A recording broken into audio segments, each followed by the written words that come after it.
I really try to squeeze time for study. Sometimes, like I got frustrated because I couldn't make the perfect condition for me to focus. I'm just really frustrated with that. And I have a register exam in June. And I know in June, July, I can try the paper one. And then after that, it's online version. That's fine because I think I signed up with the Khan Academy for the online, testing. That's right. So like I'm getting familiar with the like the platform. But just like really a lot of things going on, I can't really know what's the best way for me to focus 100% and know I'm making progress. I don't want to, like I take like timed exams, like 5 whole sections every week on the weekend day.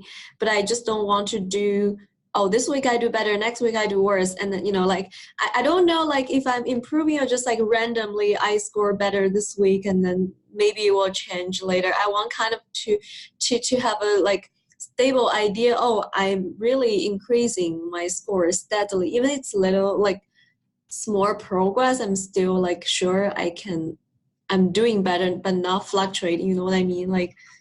So what's the trend right now? Right now, are they just fluctuating up and down? Yeah. Yeah, that's very common. I can definitely relate. I was in the really? Yeah. I was in the same situation back when I was studying, and it was the most frustrating thing in the world. I know, because sometimes I do online one. It's a little bit from paper, but I mean it's easy. Because if you do paper, sometimes you are not honest with yourself, right? You give a little bit more time or whatever. But online is like, when the time is up, it's up. If you didn't choose answers, it's empty, right? So it's more like a true fluctuation. Sometimes I score 160 and sometimes 151, 152. I'm like, dude, how can I do better before? And now I'm studying more than previous, but I'm scoring poorly, more like worse scores. I don't get it. So, yeah. Well, let me ask you this, Lynn. What's your review process like? Aside from doing these full-length 5-section timed exams each week, what else are you doing in terms of reviewing those exams afterwards? I just review why I got it wrong. Sometimes like it's more like a misread information, whatever. But sometimes some answers I don't get it why it is chosen that way. So I would search like the Power Score, those kind of forums and then Manhattan, like if you Google that, will come up with the answers, and I will go through their strategies and then their interpretation to see, that's why this is correct. But not 100% convinced all the time. So okay. My strategy, really, just do, like test and then review. Well, like, what can I do else, right? I did prep tests before, so I know what they're teaching. It's just really, like, think about it. If you do like a intro, even though it's not called intro, like a prep course, sometimes it's like usually a month and a half long, right? And then 2 or 3 times a week, and then go through the strategies and then practice sometimes in the class. And after that, they give you a lot of more materials for you to practice. I've been doing that. Like it's not going well, I think. Yeah. So it sounds like you're doing a lot of the things that you should be doing, but believe it or not, there is still yet more to be doing. The LSAT requires more of us than we could have ever possibly imagined up to this point. Now, I read about your background. I saw that you have the dual bachelor's, you have the master's, you got accepted to the PhD program. So you've been able to jump through a lot of hoops up to this point, right? And that's impressive. Thank you. Oh, you went to Columbia, all right? My ex-boyfriend went to Columbia, so like, I know you guys are like really smart. So, I think it's also about working hard too, though. And I think that you've been able to jump through a lot of hoops up to this point. And so it makes sense that you might expect that the LSAT will require similar. Now, you mentioned that, I just want to unpack a little bit of what you said, because there were a few things in there I think are worth talking about. One of them is that you said that the program is a month and a half, some test prep course, meeting a few nights a week. And that's great. That's definitely valuable. But the reason that prep courses are structured for that timeline is because that's what most students are willing to do. And that's what it's economical to offer. But you need a lot more than a month and a half, or even 2 months or 3 months to achieve your fullest potential. It took me an entire year to get from a low 150s to a 175. And I'm not saying it should take you that long to reach your goals, but 5 to 6 months is perfectly reasonable to devote to this, given the importance of the LSAT. Then the other thing you said about reviewing wrong answers, looking at explanations, that's valuable, but there's still another entire additional side to it, which is reviewing everything you get right, but have difficulty with. And then beyond looking at other people's written perfect explanations from the experts, you should also want to engage in your own personal introspective review process, where you look at what led you to pick or consider the tempting wrong answer, and what discouraged you or pushed you away from the right answer. Actually writing this out by hand, or typing it, or explaining it to a friend or a tutor or someone like that. Have you done anything along those lines? No, I don't think anyone is studying LSAT. Like, really, my friends, they're working, so, well, they may studying for CFA, but not LSAT. So, like, really, I don't have anyone. Well, here's an idea for you then. So you're lucky you have friends, because not everybody studying for the LSAT has friends. It's easy to get into your own bubble with this stuff. But you have friends, and your friends also studying for an exam, the CFA, which I understand is a quite difficult exam as well. Yeah. So what if you set up an arrangement with your friend where they have to listen to you babble about the LSAT for a half hour, then you listen to them talk about CFA for a half hour, as you kind of balance it out, and you explain things to each other. And maybe you don't care about CFA and they don't care about LSAT, and that's fine. But there is something magical about speaking these things out loud. You don't truly understand something until you can explain it to somebody else in your own words. The common pitfall with reading perfect explanations online is that these people have all the time in the world to write them and perfect them. And they also have typically a decade or more of experience, like I do, right? So when you look at my explanations or watch my explanations, I've been doing this for a long time. And I also have the liberty to take all the time I want to create the explanation, whereas you're taking a timed section or a timed exam, and obviously you haven't been doing this for nearly as long. So you see the difference there? Yeah. But sometimes, I work for a time 9 to 5, Monday to Friday, right?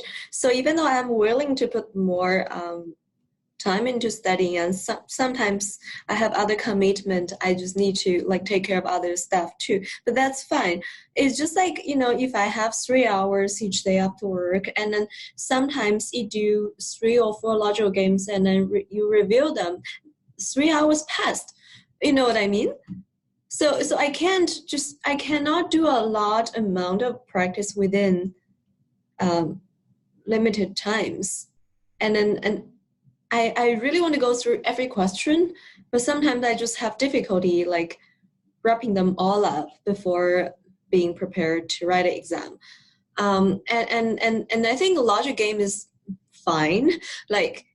There's no exactly ambiguous answers, because which is right, right? So but I mean, for reading comprehension, I think I'm really bad at that. I don't know, is there any strategy for me to quickly improve that, or this is really difficult, because sometimes if I don't get it, if it's not making sense to me, I freak out, and my mind just freeze, I just can't read it, and I just choose randomly. That happened to me when I was doing my GRE, but GRE is not on the same level as LSAT. I know you wrote a book about, if you're ESL, and then this is a book for you to dive into reading comprehension.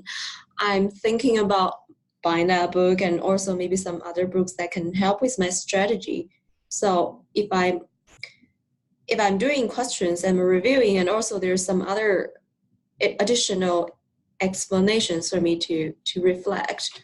So I Yeah, don't, so, just yeah, saying a lot. So yeah. no, So great. I'll try to address every single point I can remember that you said. yeah. 'Cause it's all useful here. I think that definitely if you're a non-native speaker, then I created that resource, the vocabulary builder, specifically for students in your situation dealing with difficult LSAT vocabulary that's also troubling for native speakers too, but words that are used in uncommon ways, and the LSAT has its own particular vocabulary, its own particular language. Yeah. Like the word phenomenon, for example, is used in a strange way on the LSAT compared to everyday speech. So that's a resource I think would certainly be valuable for you. Again, of course, I have LSAT practice explanations on my side as well. And they're another resource if you want to get another take on things. But I think that what you want to first do is what I laid out about the review process on your end. Now, you mentioned that's the first step. You engage in your own review process, and only then look to the outside explanations written by others like myself. You don't want to use explanations as a crutch, because it's too easy to look at the and say, oh yeah, I get it now. I see why it was A, not D. How could I be so dumb? That sort of thing. It's very easy to gloss over it, but then in 2 minutes you're done with the question, but you didn't really learn it in sufficient depth, because then next exam next week, you might make the very same mistake again. So, and you said, well, how do I have time to do all this review? I wouldn't have as much time to do LSAT practice problems. And that's a very common concern I hear from students. And I understand it, because you want to maintain your schedule. You want to take maybe 1 or 2 timed exams per week, and you also have your other obligations. I know you said that you're doing maybe 10, 15 hours a week for LSAT. So yes, it would mean that you could not do as many practice problems if you devoted more time to your review process. But I think that's a trade-off worth making. Obviously, you don't have unlimited time. Nobody does. But the value in doing these exams is not simply to measure your progress and have more time sittings. The real value is in learning from your mistakes. What particular tricks and traps are you falling for? Because LSAC has thousands of them, because language is complex, language is limitless, and you're not falling for all of those mistakes. I saw you're doing quite well already. You're in the high 150s and around 160, right? So that's sometimes lower. Sometimes lower, yeah, but you reached at least up to a 160. That's a great position to be in, especially for a non-native speaker. There are plenty of native speakers who would kill for that. So you're doing better than a lot of folks already. You're certainly soaring above average.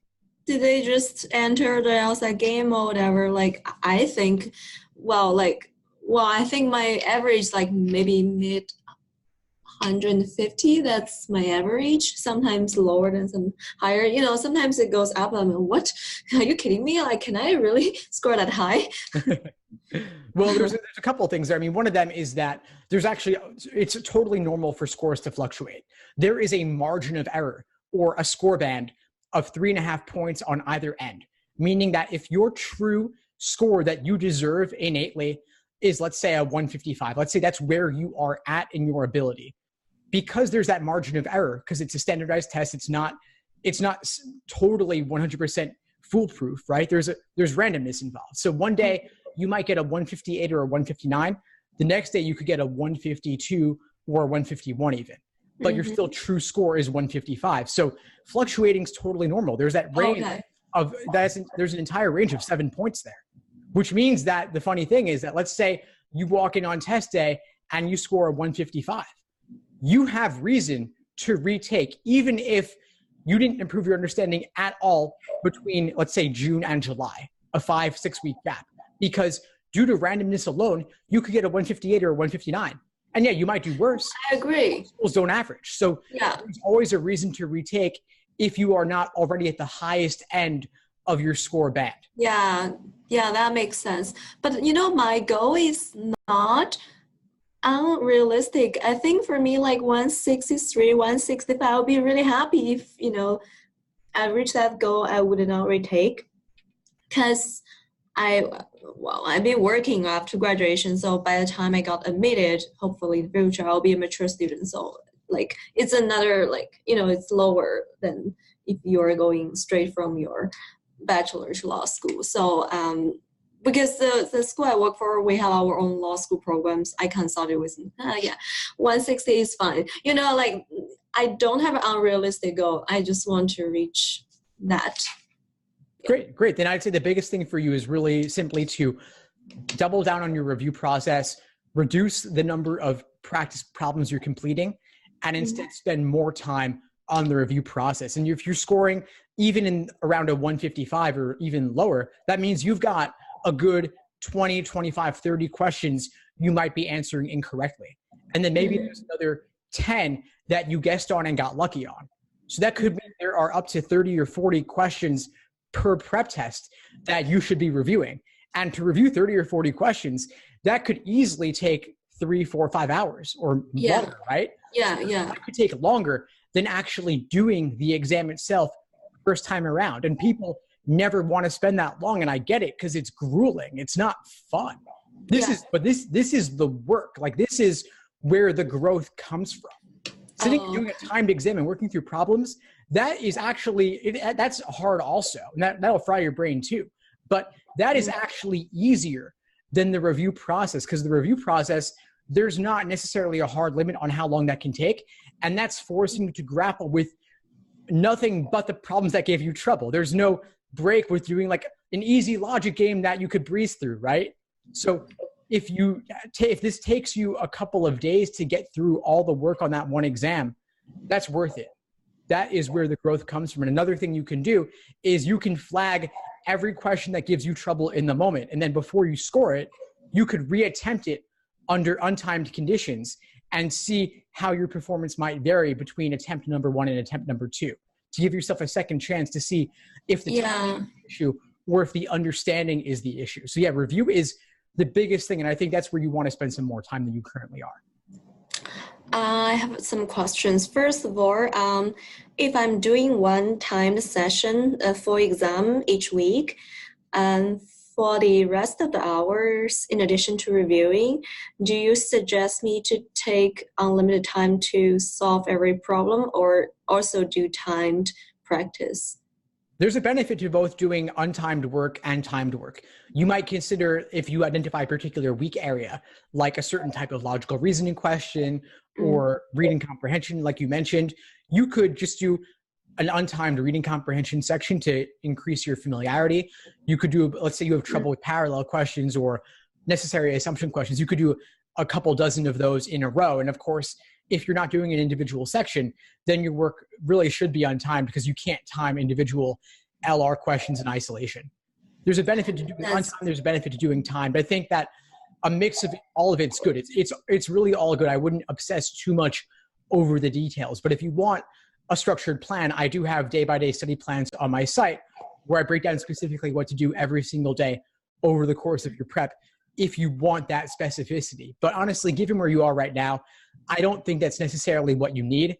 I think you might just need to do a timed exam each week, lots of detail, you like devote an entire day to that, or at least 4 to 5 hours overall. And then over the rest of the week, you could do a timed section here, a couple dozen questions there, untimed, but it's all valuable for you. Just make sure you review everything that gives you trouble. Okay, so if I do self-review but I still don't understand, what should I do? Sometimes I Google and in the forum, the explanation done. Sometimes it's interesting, like PowerScore and then like whatever, like Manhattan or other people's forums. Those are sometimes they're contradictory to each other. Like really, you understand what I'm saying? Like especially in terms of reading comprehension, some people would think, oh, the last paragraph is, implying in this, and then the other person totally get a different idea. But it's really frustrating because that is supposed to help you understand the structure of the passage, right? If those people, they're experts, they're not, consistent with each other, how can we know? That's a great question. If you look at a third source, they might tell you something different altogether. So there's a couple of options. One is to pick one source and stick with it. But of course, you want to know who's actually right. And so if you're working with a coach or a tutor, someone you trust, then you could go to them. And if you trust them above the random things you read on the forums, that might be a good way to resolve it. But also consider that there are often multiple ways to derive a correct answer. That could be true for games, like one person's logic games diagram might look very different from another person's logic games diagram. And then for reading comprehension, it's possible that support for the correct answer could come from multiple parts of the passage. So maybe one person says they got support for the correct answer from line 17, another person got their support from line 53. And they could both be right. Because sometimes the passages repeat themselves a little bit. So I would consider that also. But again, only look at the explanations after you've puzzled through it on your own. I think if you still aren't getting it, then of course, go outside of your own mind, go to another source online, for example. Okay. Another question is for reading comprehension, or sometimes like the logics, not logic games. Sometimes the sentence is really long and then I don't get it, just, and then I panic that, I didn't get to understand that part. Do you have some resources to help people who are ESL can read long sentences with a very complicated structure more efficiently, so we don't panic? Like I think LSAT is a mind game. Like if you're afraid of it, you can't do it. So yeah, I do have some resources, and it certainly is a mind game. The reading comprehension passages in particular, they're not quoted from the real world. They are not simply excerpts from a particular journal or newspaper article. They are rewritten and reworked by LSAC to be more boring, more dense, more complex, more confusing. You can look at this. You could see for each exam, they tell you the source material, like a bibliography of works cited, where they adapted the content from.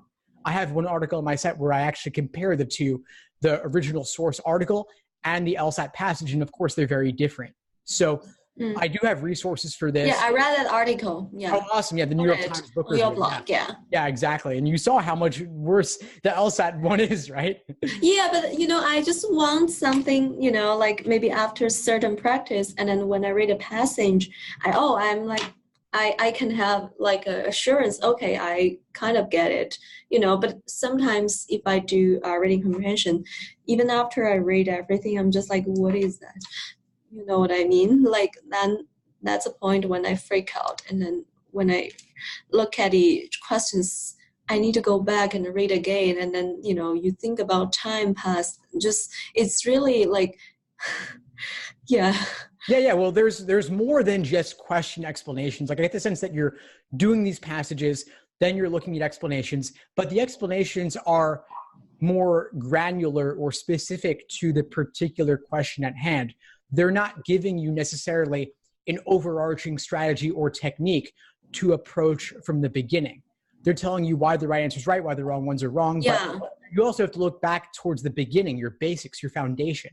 So you asked if I have resources, including for non-native speakers. Yes, I do actually. I work with a lot of non-native speakers, and so I've actually crafted several different videos on my YouTube channel specifically for non-native speakers. If you go to my YouTube channel, youtube.com/LSATblog, you'll see there's a reading comprehension playlist. And I recorded probably 10 or so videos. I sat down for a couple of weeks and just recorded a bunch of videos exclusively on reading comprehension for non-native speakers, dealing with some techniques that you could use in particular. So I'd suggest after this call, take a look at those. So what do you suggest me doing, like based on your assessment of what I'm going through? I want some like a structured plan or whatever, just helps me to reduce my anxiety of this upcoming exam. Like really. So you mentioned both June and July. Which one are you registered for? June. Okay, so you've got about a month and a half till then. Yeah. I think your plan to do one timed exam per week, 5 sections is good. On top of that, if you can, ideally, I'd say increase it from what you're doing right now, which is 10 to 15 hours per week.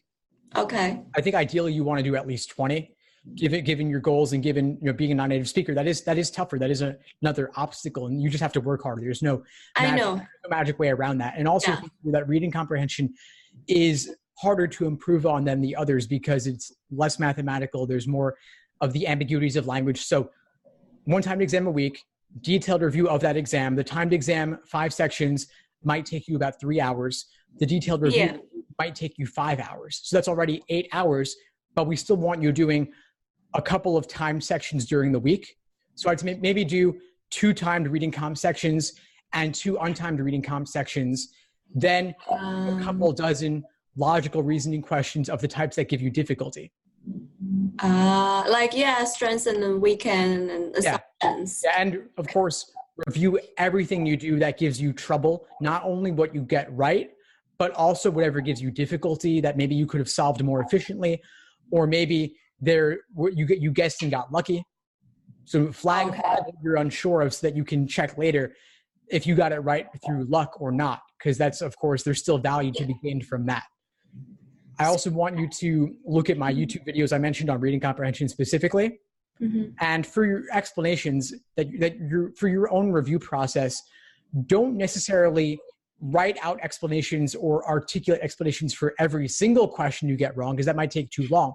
But maybe handpick the biggest 5 or 10 questions per exam that give you trouble, and either write out your explanations by hand in a notebook and keep a running log of everything that's ever given you trouble so you can return to it in a couple of weeks. You could type it out. I've had students who create Google Docs. They create a separate document with all their mistakes and articulating their thought processes. And then the last thing I would say is talk to your friend studying for the CFA and create some sort of study arrangement where you talk to each other. And if not that, of course, you could find study buddies online. There's lots of I have a Facebook group, facebook.com/groups/unplugged. So you could check that out. People can organize study groups in there. And there, of course, there are online forums too. Okay. Do you have based on what you suggest me do, one time whole session and then 2 timed and then 2 not timed reading comprehensions, other questions? Do you kind of have some plan? You have schedules and plans, right? Do you have something similar to that so I can?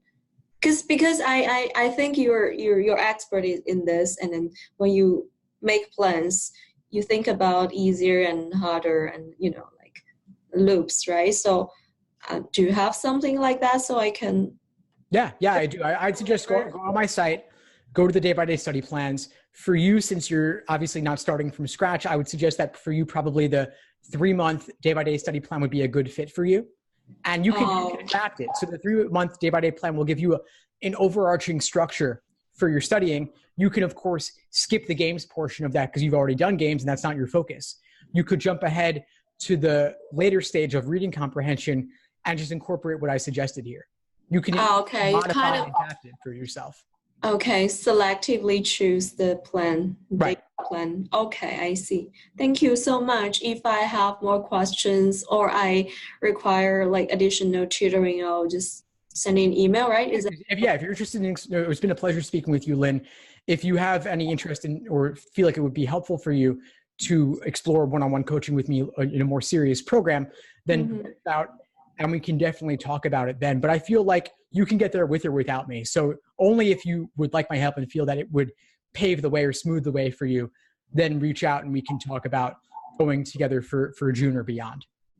Yeah, I think for June and beyond will be more ready because now it's a lot to do before the test. So who do you think that will need your help? I don't know, why you think I can do it without or with your help? I don't get it. So can you? Yeah, sure. Well, you strike me as being someone who's highly motivated and disciplined and driven.